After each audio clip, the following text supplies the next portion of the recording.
ఇప్పుడే country delight యాప్ని download చేసుకోండి. Download the country delight app now. ఏటా ప్రపంచవ్యాప్తంగా ఎన్నో లక్షలాది మందిని దారుణంగా చంపేస్తున్నటువంటి మహమ్మారి క్యాన్సర్. అయితే క్యాన్సర్కు ఎప్పటి నుంచో వ్యాక్సిన్ కనుగొనేందుకు ట్రయల్స్ చేస్తూనే ఉన్నారు. బట్ ఇప్పటికీ సక్సెస్ కాలేదు. కానీ లేటెస్ట్గా ఒక న్యూస్ స్ప్రెడ్ అవుతోంది. ఏంటంటే రష్యాలో దీనికోసం వ్యాక్సిన్ కనుక్కున్నారు, ఇక క్యాన్సర్ పేషెంట్స్ అందరూ సర్వైవ్ అవ్వచ్చు అని చెప్పి దాని సారాంశం. అసలు ఇందులో నిజాలు ఎంత? అది నిజమైతే మాత్రం చాలామంది సేవ్ అవుతారు, అందులో డౌటే లేదు. బట్ అసలు అది ఎంతవరకు కరెక్ట్ అనేది ఇప్పుడు మనం డాక్టర్ గీత గారిని అడిగి తెలుసుకుందాం. కేర్ హాస్పిటల్స్ నుంచి ఆవిడ సర్జికల్ ఆంకాలజిస్ట్గా గత కొన్నేళ్లుగా ఉన్నారు. ఆమె అయితే పర్ఫెక్ట్గా చెప్తారని ఆమెను అడిగి తెలుసుకుందాం. నమస్కారం నిర్మా. మ్యామ్ చెప్పండి, ఇది ఎంతవరకు కరెక్ట్? అసలు ట్రయల్స్ ఎప్పటి నుంచి అవుతున్నాయి? ఇదంతా అందరికి తెలిసిన విషయమే. బట్ ఇప్పుడు లేటెస్ట్ న్యూస్ ఏంటంటే మొత్తం రష్యా అంతా కూడా క్యాన్సర్ పేషెంట్లకి ఫ్రీగా ఇచ్చేస్తారు, ప్రపంచవ్యాప్తంగా కూడా ఈ వ్యాక్సిన్ని తీసుకోవచ్చు, ప్రతి ఒక్కళ్ళు తీసుకోవచ్చు అన్నట్టుగా స్ప్రెడ్ అయింది news. Is it right are wrong? Actually నేను చూశాను, అది ఒక ఏదో రష్యాలో ఒక ఎంట్రోనిక్స్ అనే vaccine cancer vaccine pre clinical trials finish చేసింది. దే హ్యావ్ అప్రూవ్, అంటే FDA లాగా వాళ్ళకి రష్యన్ ఫెడరల్ ఒక ఏజెన్సీ ఉంది, అది క్లినికల్ ట్రయల్స్ కోసం అప్రూవ్ చేసింది. అంతే, అంతవరకే. అంటే ఆల్రెడీ క్లినికల్ ట్రయల్స్ అయిపోయాయి, అందులో 100% success rate. Pre clinical trials అయిపోయినాయి. ప్రీ క్లినికల్ ట్రయల్స్ అంటే డ్రగ్ క్లినికల్ అంటే హ్యూమన్ వాలంటీర్స్ మీద మనం ప్రయోగించే ముందు ప్రీ క్లినికల్గా, అంటే ఐదర్ ఇన్వైవో అంటే ఒక ఇన్విట్రో సెల్స్ మీద కానీ లేకపోతే యానిమల్స్ మీద కానీ, అంటే ద సేఫ్టీ అండ్ ఎఫెక్టివ్నెస్ ప్రొఫైల్ని చూస్తానికి. దాంట్లో కూడా ఫార్మకోకైనెటిక్స్ పీకే స్టడీస్ అని ఫార్మకోడైనమిక్స్ అని స్టడీస్ ఉంటాయి. అదేంటంటే ఆ డ్రగ్ వల్ల మన బాడీకి ఎలాంటి సైడ్ ఎఫెక్ట్స్ ఉంటాయి, మన బాడీ ఆ డ్రగ్ని ఎలా తీసుకుంటుంది, అలా రెండు ఫార్మకోకైనెటిక్స్ అండ్ ఫార్మకోడైనమిక్స్ ఈ స్టడీస్ చేస్తారు. ప్రీ క్లినికల్ అంటే హ్యూమన్స్కి ఇచ్చే ముందు యానిమల్స్ మీద ఎక్స్పెరిమెంట్స్ ల్యాబ్స్లో చేసే ట్రయల్స్ ఇవమ్మా. ఆ ప్రీ క్లినికల్ ట్రయల్స్ ఫినిష్ చేసి they have given, there government has given approval for clinical trials. ఆ క్లినికల్ ట్రయల్స్ కూడా phase 1, phase 2, phase 3, phase 4 ఉంటాయి అన్నమాట. ఆ phase 1 అంటే ఒక స్మాల్ గ్రూప్లో ట్రై చేస్తారు ఫస్ట్. దాని డోసేజ్ ఎంత, దాని ఎఫెక్టివ్నెస్ ఎంత, దాని సైడ్ ఎఫెక్ట్స్ ఎంత. ఒకవేళ అది సక్సెస్ అయితే 2-3 లార్జర్ గ్రూప్స్లో మల్టీ సెంట్రిక్ అంటే మల్టీ రీజనల్ గ్రూప్స్లో ట్రయల్ చేస్తారు. ఆ ట్రయల్ చేసాక ఒక్కసారి అప్రూవల్ మార్కెట్లోకి డ్రగ్ అప్రూవ్ చేసిన తర్వాత పోస్ట్ మార్కెటింగ్ సర్విలెన్స్ కూడా ఉంటుంది. ఇది యూజువల్గా ఏ డ్రగ్ కానీ డివైస్ కానీ మెడికల్ డివైస్ కానీ ప్రవేశపెట్టేటప్పుడు ఈ ప్రీ క్లినికల్ అండ్ ఈ all faces 1, 2, 3, 4 face of clinical trials వాళ్ళు ప్రతి కంపల్సరీ చేయాల్సింది, చేయకుండా ఏమీ రాదు. Right ma'am, okay. సో ఇప్పుడు మరి ఈ 4 ట్రయల్స్ కూడా సక్సెస్ అవ్వడానికి ఎంత టైం పడుతుంది? అంటే దాన్ని బట్టి వాళ్ళు, అంటే యూజువల్గా the problem with cancer vaccine అంటే ఇప్పుడు కాదమ్మా, అనాదిగా ఈ mRNA వ్యాక్సిన్ అనేది జర్మన్స్ అప్పుడు ముందు కోవిడ్ టైం అప్పటికే చాలా ల్యాబ్లో ఎక్స్పెరిమెంట్స్ జరుగుతున్నాయి కాబట్టే అది ఎస్టపోలేట్ చేశారు. అంటే ఆ mRNA కోవిడ్ వ్యాక్సిన్ కూడా ఉంది, మోడర్నానో ఏదో, ఇఫ్ ఐ రిమెంబర్ కరెక్ట్లీ. అదేంటంటే వాళ్ళు ఆల్రెడీ క్యాన్సర్ మీద mRNA ప్రయోగ పెడుతున్నారు కాబట్టి కోవిడ్ రాగానే అది కోవిడ్కి వాళ్ళకి ఈజీ అయిపోయింది అనమాట, వ్యాక్సిన్ తయారు చేస్తాం అనమాట.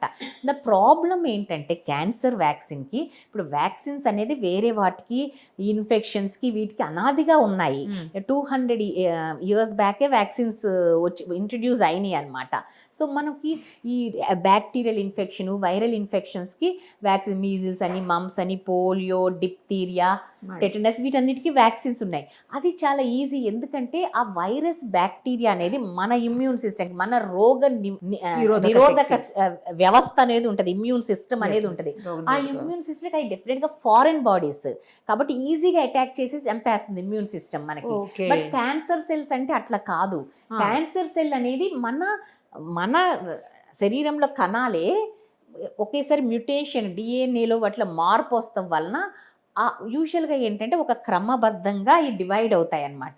దాన్ని ఒక 2 జీన్స్ కంట్రోల్ చేస్తుంది, ప్రోటోఆంకోజిన్, ట్యూమర్ సప్రెసర్ జీన్ అని కంట్రోల్ చేసి సమతుల్యతగా వెళ్ళిపోతూ ఉంటాయి.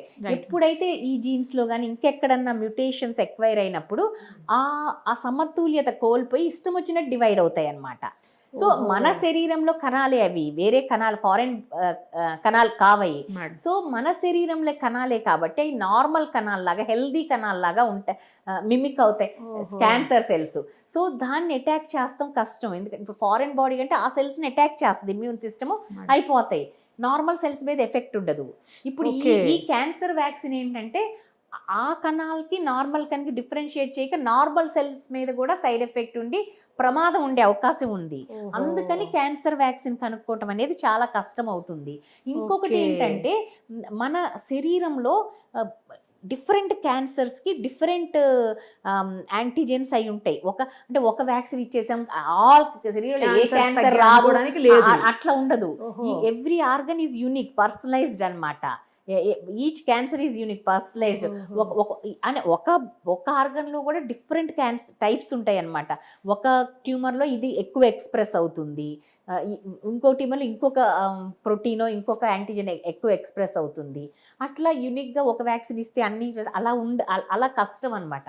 అందుకని Okay. క్యాన్సర్ వ్యాక్సిన్ కనుక్కోవటం అనేది ఇంత కష్టమైంది. అంటే మ్యామ్ ఇప్పుడు లివర్ క్యాన్సర్ కి వేరే ఉంటుంది, థ్రోట్ క్యాన్సర్ కి వేరే అది ఉంటుంది, ఇప్పుడు స్కిన్ already- క్యాన్సర్ కి వేరే ఉంటుంది, cervical వేరే, అంతే, ఇట్లా అది వేరే ఉంటుంది. వేరే రకంగా ఉంటుంది. ఉంటాయి అన్ని. దీంట్లో ప్రివెంటివ్ వ్యాక్సిన్స్, థెరప్యూటిక్ వ్యాక్సిన్స్ అని ఉంటాయి.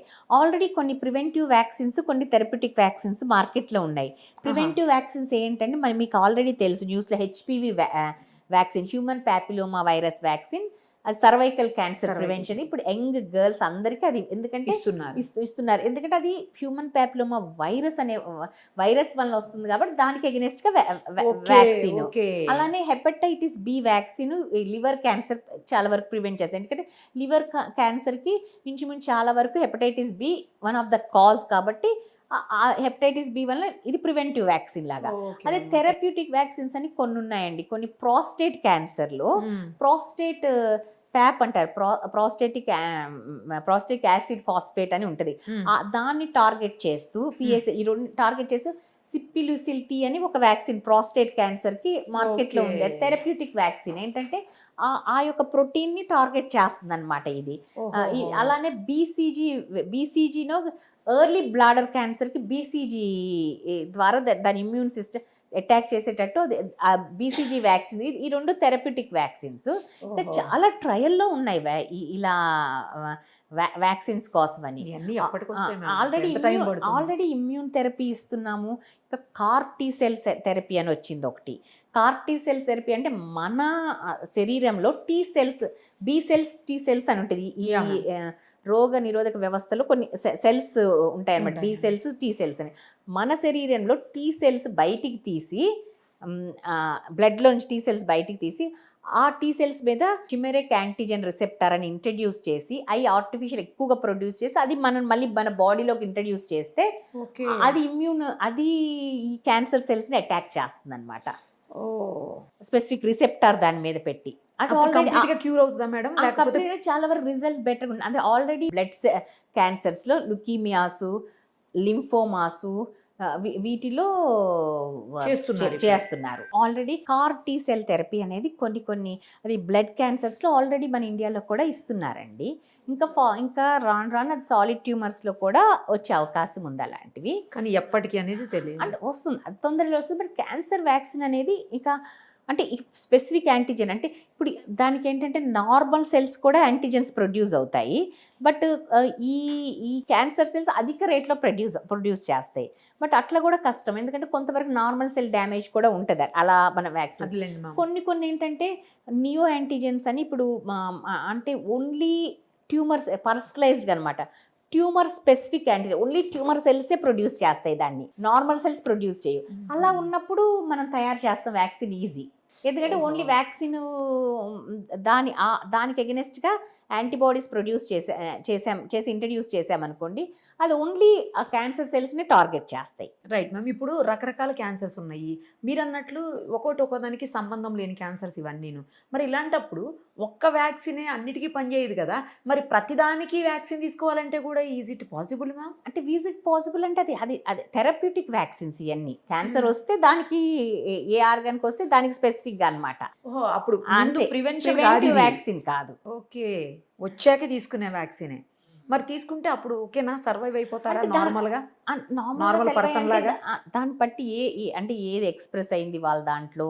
అంటే ఒకటి ఇప్పుడు ఎవ్రీథింగ్ ఈజ్ పర్సనలైజ్ మెడిసిన్ అమ్మా, ఇది జీరో ఆఫ్ పర్సనలైజ్ మెడిసిన్. ఇప్పుడు ఒకప్పుడు అంటే వన్ సైజ్ ఫిట్ ఎవ్రీబడి. ఇప్పుడు ఒక సైజ్ ఒక 40 సైజ్ అందరికి ఇప్పుడు ఫిట్ అవుతుందంటే ఫిట్ అవ్వదు. అట్లానే మన జీన్స్ వేరు, మీ జీన్స్ వేరు, నా జీన్ ఒక ప్రత్యేకత వేరు, మీ జీన్ ఒక ప్రత్యేకత వేరు. ఎవ్రీ పర్సన్ అంటే మేబీ అంటే రిలేటెడ్ దాంట్లో hereditary related first degree relatives ఏమైనా కొంచెం కలుస్తాయేమో, కానీ అది కూడా ఎవ్రీ ఇండివిజువల్ యూనిక్ ఉంటుంది అనమాట జీన్. సో మనం పర్సనలైజ్డ్ అంటే ఇప్పుడు ఒక బ్రెస్ట్ క్యాన్సర్ ఒక 10 మందికి ఉందండి. 10 మందికి సేమ్ సైట్లో అప్పర్ అవుటర్ క్వాడ్రంట్లో 2 సెంటీమీటర్ ట్యూమర్ ఉంది, సేమ్ ఫైండింగ్స్ 10 మంది, కానీ 10 మందికి బయాలజీ ఒకటి కాదు, 10 మందికి డిఫరెంట్గా ఉంటుంది. సో ఈ 10 మందిని మనకు ఓకే మనం ఇక్కడ ట్యూమర్ ఉంది బ్రెస్ట్ క్యాన్సరు, ఈ 10 మందిని ఒకలాగా ట్రీట్ చేద్దాం అంటే కుదరదు. అది కొంతమందికో ఒక సెట్ ఆఫ్ పాపులేషన్కేమో మంచి రిజల్ట్స్ ఉంటుంది, ట్యూమర్ పోవచ్చు. ఒక సెట్ ఆఫ్ పాపులేషన్కో అసలు ఏమీ దాని మీద ఎఫెక్టే ఉండదు. కొంతమందికేమో సైడ్ ఎఫెక్ట్స్ ఉంటాయి కానీ అసలు ఏమీ తగ్గదు అనమాట, పెరగవచ్చు కూడా, అట్లా అనమాట. సో అలా కాకుండా వాళ్ళ జెనెటిక్ ప్రొఫైలింగ్ పట్టి మనం ట్రీట్ చేసామనుకోండి, అందరికీ డెఫినెట్గా మంచి ఎఫెక్ట్ ఉంటుంది, అంటే అందరికీ అది తగ్గిపోయే అవకాశం ఉంది. So it is no longer a one size fit everybody, it is era of personalised medicine cancer అనేది. ఇప్పుడు ఈ రష్యాలో ఏదైతే ప్రీ క్లినికల్ ట్రయల్స్కి పర్మిషన్ ఇచ్చారు అని అంటున్నారు కదమ్మా, అది సక్సెస్ అయింది, ఇప్పుడు క్లినికల్ ట్రయల్స్ అంటున్నారు.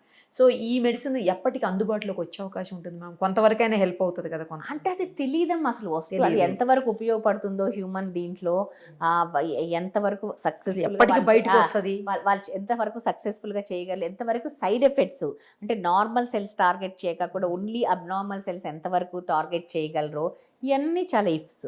అంటే మ్యామ్ ఒకవేళ ఎక్కడన్నా ఫెయిల్ అవుతుంది అనుకుంటే ఇక్కడ ఆపేస్తారా? ఇప్పుడు ఫస్ట్ స్టేజ్ లో ఫెయిల్ ఫెయిల్ అయితే సైడ్ ఎఫెక్ట్స్ ప్రొఫైలింగ్ చూస్తారు కదా, టాక్సిక్ అంటే ఆపేయాల్సిందే, ఆపేసి మళ్ళీ దాన్ని రీసెర్చ్ చేసి మళ్ళీ ఇంకా మాడిఫై చేసి అంత మీద లిప్స్ అండ్ బట్సే తెలియకపోవచ్చు. ఇది ఇప్పుడు అని కాదు, చాలా రోజుల నుంచి, చాలా నేను చెప్పాను కదా ముందు నుంచి, because MRI same MRI vaccine MRI మీద చేస్తున్నారు కాబట్టి ఐ థింక్ ఎంఎస్ వెంటనే దాన్ని కోవిడ్ వ్యాక్సిన్కి దాన్ని ఉపయోగించారా ఆ రీసెర్చ్. మ్యామ్ ఇంత డెవలప్ అయింది, సైన్స్ టెక్నాలజీ డెవలప్ అయింది, ఇంత ఫాస్ట్గా ఉన్నారు, చాలా తెలివైన వాళ్ళు ఉన్నారు, ఎందుకు ఇంకా అసలు క్యాన్సర్ లాంటి మహమ్మారికి సరైన మెడిసిన్ ఎందుకు? అదే ఫస్ట్ చెప్పాను కదా, it is not cancer cell is not a foreign body, foreign cell, it is our own cell. దాన్ని టార్గెట్ చేయాలి అంటే నార్మల్ సెల్స్ కూడా ఎఫెక్ట్ ఉంటుంది, అంటే that medicine should be able to differentiate cancer cell and normal cell. Even developed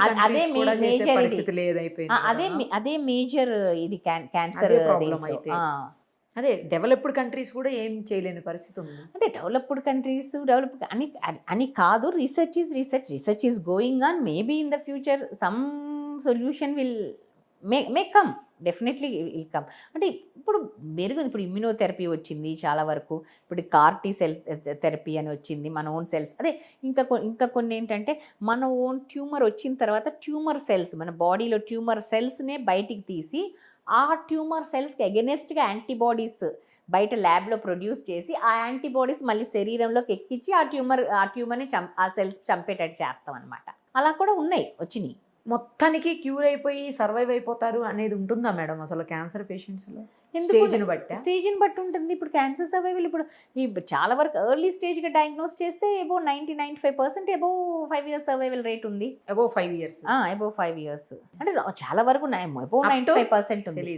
అంటే అప్పుడు ఉంటుంది normal life ఉంటుంది చాలా మందికి. The key to success in cancer is early diagnosis అమ్మ. That's way we should awareness మీద వాటి మీద ఎక్కువ కాన్సన్ట్రేట్ చేయాలి. అంటే ఇప్పుడు మనం ఎంత చెప్పినా కానీ ఎస్పెషల్లీ మన ఇండియాలో ఎస్పెషల్లీ లేడీస్కి మనం ఎంత చెప్పినా కానీ అవేర్నెస్, ఒక మ్యామోగ్రఫీ చేయించుకోమంటే ఇప్పుడు మోస్ట్ ప్రివలెంట్ క్యాన్సర్ బ్రెస్ట్ క్యాన్సరా, అది ఏముంది, చిన్న 40 దాటిన సంవత్సరానికి ఒక మ్యామోగ్రఫీ చేయించుకోండి అమ్మ. ఒక చీర ఖరీదు కాదు అది. అన్నా కానీ ఎవ్వరూ అంటే మనకి రాదు, మనకెందుకు వస్తుందిలే అనే డినయల్లో ఉంటాము. అండ్ లేడీస్కి ఉన్న వాళ్ళ భయం అనేది ఉంటుంది, ఏమైనా డయాగ్నోస్ అవుద్దో మన భయం ఉంటుంది, ఇవన్నీ కారణాలు, ప్రెషర్ ఉంటుంది. వీటన్నిటి వలన ఈ టు సక్సెస్ ఈజ్ ఎన్ని వచ్చినా కానీ ఎర్లీ డయాగ్నోసిస్ అండ్ ఆల్ దాన్ని ప్రివెంట్. ఇప్పుడు ప్యాప్స్మియర్ లాంటివి చేసామనుకో సర్వైకల్ క్యాన్సర్కి 10 years పాటు ప్రీ క్యాన్సరస్ స్టేజ్ ఉంటుంది ఓహో సర్వైకల్ క్యాన్సర్కి. ఓకే అప్పుడు ఎప్పుడు డయాగ్నోస్ క్యాన్సరే రాకుండా అరికట్టగలం. అలాంటిది cancer 3rd stage 4th stage కూడా వస్తున్నారు. చేయించుకుంటే 10 years వరకు ప్రాబ్లం ఉండదు. 3 yearsకి ఒకసారి ప్యాప్స్మియర్ యూజువల్ రికమెండెడ్. హెచ్పివి వైరస్తో కంబైన్ చేస్తే 5 years వరకు చేయొచ్చు. కానీ అంటే ఒక్కసారి ఆ హెచ్పి వైరస్ దాంట్లోకి వెళ్ళిపోయి ఆ స్టేజ్ అది pre cancer stage dysplasia start అయిన తర్వాత క్యాన్సర్గా మారడానికి యూజువల్ పీరియడ్ 10 years. సో అప్పుడు ఒక క్లినికల్ ఎగ్జామినేషన్ చేసిన అబ్నార్మల్ సర్విక్స్ కనిపెట్టినా కానీ క్యాన్సర్ రాకుండా ప్రివెంట్ చేయొచ్చు. అలాంటిది 3rd స్టేజ్ 4th స్టేజ్లో కూడా వస్తారనమాట సర్వైకల్ క్యాన్సర్తో. So best remedy is prevention early diagnosis. Right ma'am, perfect గా చెప్పారు. చూద్దాం మ్యామ్, మీరు అన్నట్లు రష్యా వ్యాక్సిన్ త్వరగా వచ్చేస్తే అందరికీ హ్యాపీయే కదా, అది రియల్ గా సక్సెస్ అయ్యి వస్తే అందరికీ హ్యాపీ. గుడ్ న్యూస్ అందరికీ. So much research is going on everywhere. ఆ రీసెర్చ్ ఫలితంగానే ఒక్కొక్క సంవత్సరానికి ఒక మంచి వేరు డ్రగ్స్ వస్తున్నాయి. ఇమ్యూనోథెరపీ వచ్చింది, మీకు తెలుసు కదా. ఇమ్యూనోథెరపీ ఆల్రెడీ తీస్తున్నాం పేషెంట్స్కి చాలా ఏళ్ళ నుంచి. తర్వాత ఈ CAR T cell థెరపీ అని ఇప్పుడు బ్లడ్ మ్యాలిగ్నెన్సీస్లో వాడుతున్నారు, హెమటలాజికల్ మ్యాలిగ్నెన్సీలో. ఇంకా డెఫినెట్గా సాలిడ్ ట్యూమర్స్లో కూడా దాన్ని వస్తుంది. అట్లా డెఫినెట్గా ఇప్పుడు ఆల్రెడీ నేను చెప్పినట్టు క్యాన్సర్ సెల్సే బయటికి తీసి దాని యాంటీబాడీ ప్రొడ్యూస్ చేసి మన ఓన్ ఇమ్యూన్ సిస్టమ్ అంటే మన ఓన్ రోగనిరోధక వ్యవస్థని బలపరిచి ఆ వ్యవస్థ ద్వారా మనం ఈ సెల్స్ని అటాక్ చేసేటట్టు చేస్తాం అన్నమాట. ఇవన్నీ వస్తున్నాయి. వ్యాక్సిన్ కూడా ఇలాంటిదే అన్నమాట, థెరప్యూటిక్ వ్యాక్సిన్. ప్రివెంటివ్ వ్యాక్సిన్ కాదు. ప్రివెంటివ్ రావడానికి ఇంకెంత టైం పడుతుంది. Right ma'am, thank you so much. Suman టీవీలో మీ పర్సనల్ అండ్ బిజినెస్ ప్రమోషన్స్ కోసం కింది నెంబర్కి కాంటాక్ట్ చేయండి.